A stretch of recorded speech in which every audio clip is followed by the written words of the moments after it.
स्वागत है दोस्तों हमारे चैनल में जिसका नाम है फाइनल डिकोड। आज से मैं आप लोगों के लिए हिस्ट्री का सीरीज लाने जा रहा हूं, जहां मैं आप लोगों को इतिहास के बारे में बताऊंगा। तो देरी ना करते हुए हम लोग शुरू करते हैं। तो आज मेरा टॉपिक होगा कि हिस्ट्री क्या है, उसका डेफिनेशन और कुछ हिस्टोरिकल टर्मिनोलॉजी जो आप लोग को जानना जरूरी है। तो शुरू करते हैं कि हिस्ट्री क्या है, इतिहास क्या है। इतिहास समझ लीजिए कि बहुत सारा इवेंट्स जो हमारे इससे पहले गुजरा है वो सब का समझ लीजिए कि क्रोनोलॉजिकल ऑर्डर है जो डील करता है इंसानियत मैनकाइंड ने हमारे पास्ट में क्या क्या किया है, वो सब के बारे में हम लोग किससे जानते हैं, हिस्ट्री से जानते हैं। हिस्ट्री समझिए बेसिकली एक स्टेप बाय स्टेप अकाउंट है लाइफ के बारे में, अचीवमेंट के बारे में। हमारे हमसे पहले जो लोग गुजरे उनका क्या ऐसा जिंदगी गुजरा, उनका लाइफ अचीवमेंट क्या था, ये सब चीज हम लोग को हिस्ट्री से पता चलता है। देखिए जो इतिहास हम लोग पढ़ते हैं या जो जानते हैं ये एक रिकॉर्डेड हिस्ट्री है। ये ऐसा नहीं है कि ये कंप्लीट हिस्ट्री है। समझ लीजिए ये जो हम लोग हिस्ट्री बुक में पढ़ते हैं या जो मैं आपको पढ़ाऊँ इसमें एक रिकॉर्डेड हिस्ट्री है। तो हम लोग इसे कह सकते हैं कि ये मैनकाइंड का रिकॉर्डेड मेमोरी है जिसे हमें समझ लीजिए दिखाया जा रहा है, पढ़ाया जा रहा है। मान लीजिए जो मैरिड है या आप लोग कभी शादी का कैसेट देखते होंगे या आप कहीं पर वेकेशन करने के वहाँ वीडियो बनाते हैं, फिर वीडियो को रिकॉर्ड करके मेमोरी पे, पेन ड्राइव पे या उसका सीडी कैसेट पे आप उसे मोबाइल पे या टीवी पे क्या करते हैं, रिकॉर्डेड वीडियो को देखते हैं। आप देखने मत पता है मैं 5 साल पहले 10 साल पहले कैसा था, आज मैं कैसा हूँ। तो आपका जो रिकॉर्डेड वीडियो है वो आपका पास्ट के बारे में बताता है। उसी तरीके से हिस्ट्री हमें उससे पहले जो लोग गुजरे उनका क्या अचीवमेंट रहा है, उनसे हम लोग क्या सीख सकते हैं, ये सब चीज के बारे में हम लोग को जानकारी मिलता है। तो अगर आप कोई बोले कि क्या जरूरत है हम लोग हमसे पहले जो लोग गुजरा है उसके बारे में हम लोग क्यों पढ़े, क्यों जाने, हिस्ट्री से तो कुछ होने वाला नहीं है। साइंस एंड टेक्नोलॉजी कितना आगे पढ़ा पढ़ना ही है तो साइंस पढ़ेंगे, टेक्नोलॉजी पढ़ेंगे या कॉमर्स लाइन पढ़ेंगे जिससे हम लोग इनकम करें। आखिर हिस्ट्री पढ़ के हमें मिलेगा? जो पहले के लोग जो कर लिए गुजर गए वो दिन तो वापस लौट नहीं सकता है। तो आखिर हम लोग क्यों पढ़ के पुराना समझ लीजिए की बातों को क्यों उधेड़े? नहीं, देखिए हिस्ट्री पढ़ना बहुत जरूरी है। क्यों? क्योंकि एक कोटेशन आप हमेशा याद रखिएगा, जो अपना पास्ट को जानता है वो अपना फ्यूचर को कंट्रोल कर सकेगा। मतलब अगर आप अपना पास्ट को सही से जानते हैं तो अपना फ्यूचर को अच्छा कर सकते हैं। आज जो भी इवेंट हमारा आसपास जो दिखते हैं आपको क्या लगता है ये अचानक से हो गया या स्पॉन्टेनियस रिएक्शन है? ऐसा कुछ नहीं है। इसका हजारों साल 100 साल से इसका पुराना लिंक है। कोई भी इतनी क्लिंचिंग या इतनी क्लैश होता है इसका पीछे साल 2 साल का कोई झमेला नहीं होता है। हजारों सालों से या सैकड़ों सालों से उन लोगों का पुराना दुश्मनी होता है जो अचानक से उभर के सामने आता है। तो हिस्ट्री से हम लोग को अपना पास्ट के बारे में तो अंडरस्टैंडिंग मिलता है, लेकिन प्रेजेंट जो सिनेरियो चल रहा है उसके बारे में भी हमें कहीं ना कहीं पास्ट से ही जानकारी मिलता है। और पास्ट अगर हम लोग पढ़ेंगे तो हम लोग जान सकते हैं कि पहले जो गलतियां हमारे बड़ों ने किया या किस तरीके से, तो वो गलती हम लोग ना दोहराए, या जो गलती हम लोग आज कर रहे हैं वो गलती से कैसे निकलना जाए। मान लीजिए किसी का पास्ट बहुत अच्छा लेकिन प्रेजेंट सही नहीं है, वो अपना फ्यूचर कैसे सुधारेगा? वो देखिएगा कि हम जहाँ रहते हैं या हमारा जो कम्युनिटी है या हमारा जो कंट्री है इसका पास्ट बहुत गोल्डन एज था, इसका पास्ट बहुत अच्छा था। तो हमारे पास्ट में जो हमारे जो एम्पायर या लोग गुजरे उन लोगों ने कैसे करके हम लोग को ऊंचाई पर लेके गए थे, तो उन लोगों का हिस्ट्री से पता चलेगा और उन लोगों का हिस्ट्री पढ़ के हम लोग क्या करेंगे, प्रेजेंट पे अप्लाई करेंगे, हो सकता है हमारा फ्यूचर बेहतर हो। तो इसलिए भी हम लोग पढ़ते हैं। तो हम लोग ये सब कारण के लिए तो पढ़ते हैं इसका। और जियो पॉलिटिक्स को अगर आपको समझना है तो हिस्ट्री से बेटर कुछ नहीं है। तो हिस्ट्री में क्या बताता है, पास्ट सेटलमेंट के बारे में, इकोनॉमिक लाइफ के बारे में, पॉलिटिकल और सोशल लाइफ के बारे में हम लोग से पहले जो लोग गुजरे हैं। सिर्फ इतना ही नहीं, ये भी बताता है कि पहले के लोग क्या कपड़ा पहनते थे, क्या खाना खाते थे, क्या बिलीव था उन लोग का, कौन से गॉड पे उन लोग बिलीव करते थे, कैसा उन लोग का फेथ था, क्या काम उन लोग किया करते थे। देखिए जो हिस्ट्री वर्ड है ये एक ग्रीक वर्ड से आया जिसका नाम है हिस्टोरिया। इसका मतलब होता है लर्निंग,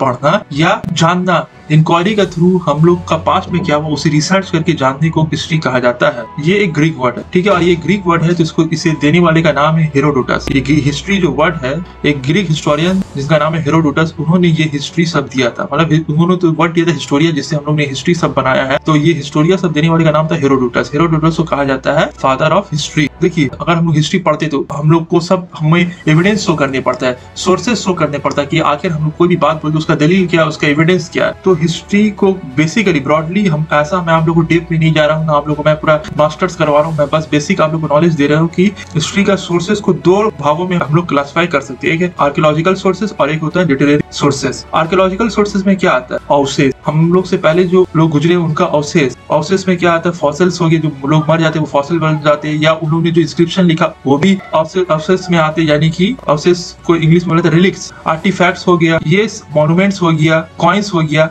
ये सब चीज क्या है, रिलिक्स है, यानी कि अवशेष है जो हमारे पास्ट में जो लोगों ने कौन सा राजा गुजरा वो उसने क्या कॉइन इशू किया था उससे पता चलता है कि उस दौर में कॉइन चलता था कि नहीं चलता, अगर राजा का दौर अगर अमीर वाला राजा है, अगर उस टाइम में अगर पता करना है कि उस टाइम में कितना लोग अमीर थे, तो अगर वो राजा अगर गोल्ड कॉइन यूज कर रहा है, सिल्वर कॉइन इशू कर रहा है, यानी कि उसका दौर में उस एज में लोग ज्यादा अमीर हुआ करते थे। तो उसी तरीके से हम लोग को पता चलता है। यानी आप अगर समुद्रगुप्ता मौर्य कॉइन देखिए, उसमें समुद्रगुप्ता जो वीणा बजा रहा है, उसमें क्या पता चला कि समुद्रगुप्ता को क्या पसंद था, वीणा बजाना पसंद था। तो ये इस राजा का पसंद नापसंद भी, उस दौर में लोग को क्या पसंद था, ये सब चीज भी हम लोग को पता चलता है। तो ये सब हो गया आर्कियोलॉजिकल सोर्सेज, जिसे जमीन के खोज से या मॉन्यूमेंट से, ये सब चीज से हम लोग को इंस्क्रिप्शन से ये सब चीज से पता चलता है, या जमीन के अंदर से फॉसिल्स निकलता है उससे पता चलता है। तो ये हो गया आर्कियोलॉजिकल सोर्सेज। लिटरेरी सोर्सेज में क्या आता है, जो रिटेन रिकॉर्ड्स होता है वो लिटरेरी सोर्सेज में आता है। उस दौर में जो भी हिस्टोरियन गुजरे, उन्होंने कोई किताब लिख दिया उस दौर के बारे में, जिससे हमें पता चलता है। फाहिम ने क्या, फाहिम किसका दौर में आया था, अगर मैं फाहिम समुद्रगुप्ता का टाइम में आया था शायद, हाँ, तो समुद्रगुप्ता का टाइम में कैसा दौर था वो फाहिम ने अपना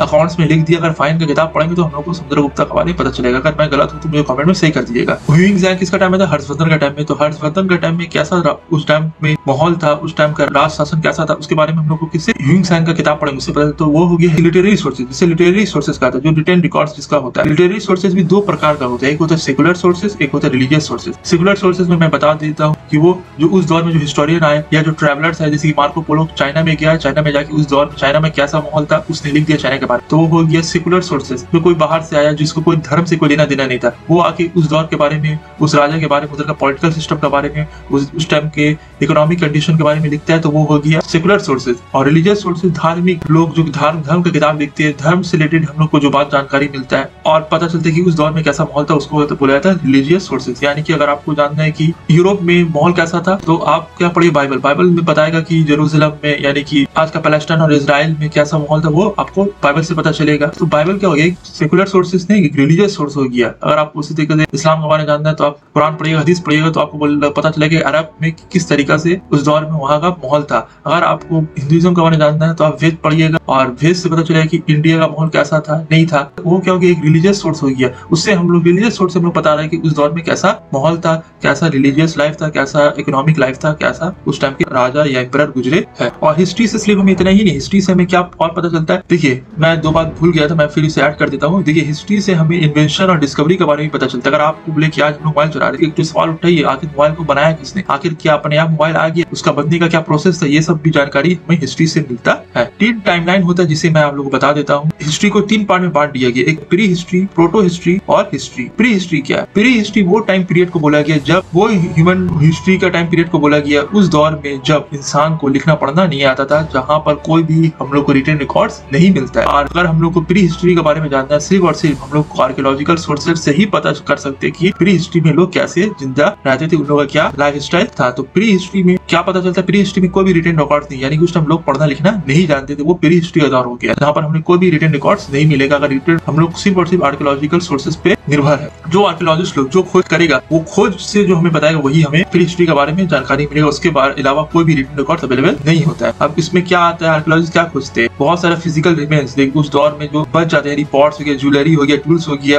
हो गया, कॉइन्स हो गया, और भी बहुत सारा फॉसिल्स हो गया। ये सब चीज के बारे में से हम लोग उस प्री हिस्ट्री के बारे में जानकारी लेते हैं। और ये सब चीज से ही हम लोग प्री हिस्ट्री में कैसा कौन लोग थे, उन लोगों का लाइफ स्टाइल कैसा था, वो सब हम लोग पता करते हैं। उसके बाद आता है आपका जाकर प्रोटो हिस्ट्री। प्रोटो हिस्ट्री ये जो है, ये टाइम पीरियड है प्री हिस्ट्री और हिस्ट्री का बीच का टाइम पीरियड है, जहाँ पर रिटेन रिकॉर्ड तो एग्जिस्ट है, लेकिन वो रिटेन रिकॉर्ड, वो जो जिस स्क्रिप्ट पे लिखा हुआ है, वो स्क्रिप्ट तक हम लोग पढ़ नहीं सके, वो स्क्रिप्ट कभी तक हम लोग उसको नहीं पढ़ सके कि वो स्क्रिप्ट में क्या क्या लिखा हुआ है। एग्जाम्पल, इंडस वैली सिविलाइजेशन आज से 2500 साल पहले, 3000 साल पहले एक सिविलाइजेशन गुजरा है, लेकिन आज भी हम लोग उस दौर का जो रिटन रिकॉर्ड्स मिला है, उसको आज भी हम लोग पढ़ नहीं सकते, उसे डिसिफर नहीं कर सकते। आज भी अगर हम लोग इंडस वैली सिविलाइजेशन के बारे में कुछ भी बोलते हैं, वो अनुमान ही लगाते हैं। और जो भी आर्कियोलॉजिकल सोर्सेज, जो भी आर्कियोलॉजिकल रिलिक्स जो हमें जमीन के अंदर से मिला है, इंडस साइड से मिला है, वो सब के बेस पे हम लोग बताते हैं कि इंडस वैली सिविलाइजेशन कैसा था। लेकिन कंफर्म से नहीं बता सकते कि उन लोग का जो रिटन रिकॉर्ड्स क्या उन लोग लिखे थे, उन लोग के बारे में आज तक हम लोग नहीं जानते। तो वो हो गया proto history. Proto history, proto history मतलब जिसका रिटन रिकॉर्ड्स तो है, लेकिन हम लोग पढ़ नहीं सकते, उसका बारे में हम लोग डिसिफर नहीं किए कि आखिर क्या लिखा है। और अंत में आती हिस्ट्री। ये तो समझ लीजिए क्रोनोलॉजिकल ऑर्डर है, जहाँ पर हिस्ट्री का दौर में हमें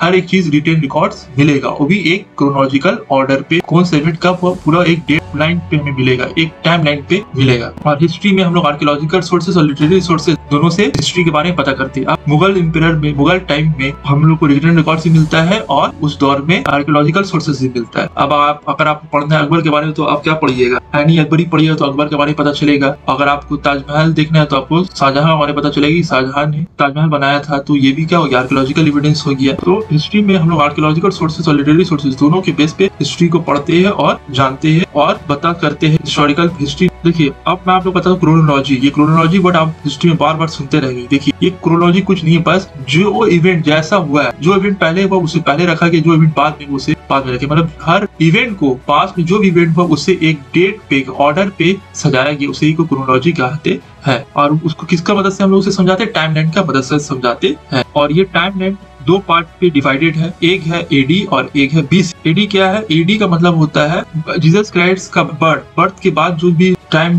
पीरियड है उसे एडी में हम लोग बोलते हैं, जिसका एडी का मतलब होता है एनो डोमिनी, जिसका लैटिन मतलब होता है year of our lord. AD का मतलब होता है एनो डोमिनी, इसका मतलब होता है ईयर ऑफ आवर लॉर्ड। और जीसस क्राइस्ट का बर्थ से पहले जो भी टाइम पीरियड गुजरा है उसे हम लोग बीसी से डिनोट करते हैं, जिसका मतलब होता है बिफोर क्राइस्ट। लेकिन जो भी हो, लेकिन रिसेंट टाइम में आज रिलीजन को लोग उतना महत्व नहीं देते। आज का लोग हर कोई पढ़ा लिखे, पहले देखिए यूरोपियन लोग अपने आप पढ़ा लिखा बोलते थे, यूरोपियन लोग ने जो भी चीज का इन्वेंशन किया अपने नाम पे उन्होंने क्या कर दिया, बिल फाड़ दिया और अब हर चीज पे का कॉपीराइट अपने नाम पे ले लिया। आज लेकिन अगर हिस्ट्री पढ़ते तो आज हम लोग एडी और बीसी नहीं पढ़कर बीसीई पढ़ते हैं और सीई पढ़ते हैं। आखिर ऐसा क्यों? देखिए आज दौर जो आगे वो सेकुलरिज्म का दौर हो गया, ज्यादातर लोग निष्पक्ष रहकर हर काम करना है, मतलब सेकुलर रहकर काम करना है। तो इसी के लिए आज क्या हिस्टोरियन लोग क्या करते हैं, बीसी का जगह क्या इस्तेमाल करते, बीसीई। बीसी का जगह क्या इस्तेमाल करते, बीसी मतलब बिफोर कॉमन एरा, और एडी का जगह इस्तेमाल करते हैं सीई यानी कि कॉमन एरा। क्यों ये सब इस्तेमाल करते हैं कि क्योंकि इसमें कोई भी एक धर्म की तरफ क्या हो, पल्ला भारी ना हो, ना एक धर्म को ज्यादा फेवर में दिखाया जाए। इसलिए आज एडी का जगह हम लोग सीई इस्तेमाल करते हैं और बीसी का जगह बीसीई इस्तेमाल करते हैं। तो आज हम लोग न्यूट्रलिटी रखने के लिए, धर्म निष्पक्ष रहने के लिए, सेकुलर रहने के लिए ये दो वर्ड का इस्तेमाल करते हैं। बीसी में क्या होता है, जो भी ईयर में हम लोग क्या करते हैं, जो ईयर काउंट करते हैं जीसस क्राइस्ट का जन्म से पहले, वो बैकवर्ड में जाता है। यानी कि कोई इवेंट, मान लीजिए मैं अगर बोल रहा हूँ आप अगर बीसी में जा रहे हैं तो अगर मान लीजिए कोई इवेंट 5000 बीसी में हुआ और कोई इवेंट 4000 बीसी में हुआ है, कौन सा इवेंट पहले हुआ है? नॉर्मल लैंग्वेज में आप बोलेगा 4000 बीसी में जो हुआ वो पहले वो होगा, 5000 में जो हुआ वो बाद में होगा। लेकिन नहीं, ऐसा नहीं है। 5000 बीसी में जो इवेंट हुआ मान लेना है, बीसी में अगर हम लोग अगर पढ़ रहे हैं तो इसका मतलब 5000 बीसी में जो इवेंट हुआ वो पहला माना जाएगा और 4000 बीसी में जो हुआ वो बाद में माना जाएगा। क्योंकि बीसी में हम लोग क्या करते हैं, बैकवर्ड चलते हैं, अपना डेट को पीछे लेते हैं। और एडी में क्या होता है, 1 2 3 4 ऐसे करके जाता है, और बीसी में 100 99 90 पीछे भागता है। और एडी में और सी में क्या होता है, आगे भागता है 1 2 3। कोई इवेंट अगर 2012 में हुआ उसे पहला माना जाएगा, 2022 में जो इवेंट हुआ या 23 में जो इवेंट हुआ उसे बाद में माना जाएगा। तो आज मैंने आप लोग को थोड़ा बेसिक कंसेप्ट दिया, हिस्ट्री क्या है, क्रोनोलॉजी क्या है, टाइमलाइन क्या है, इस बारे में आप लोग को बेसिक इन्फॉर्मेशन दे दिया हूँ। तो अब नेक्स्ट जब हम लोग और पढ़ेंगे, इतिहास के बारे में जानेंगे, तो ये सब वर्ड जब आएगा आप लोग कंफ्यूज नहीं होइएगा। तो हमारे चैनल के साथ जुड़े रहिए, लाइक कमेंट शेयर जरूर कर दीजिए। Thanks for watching friends.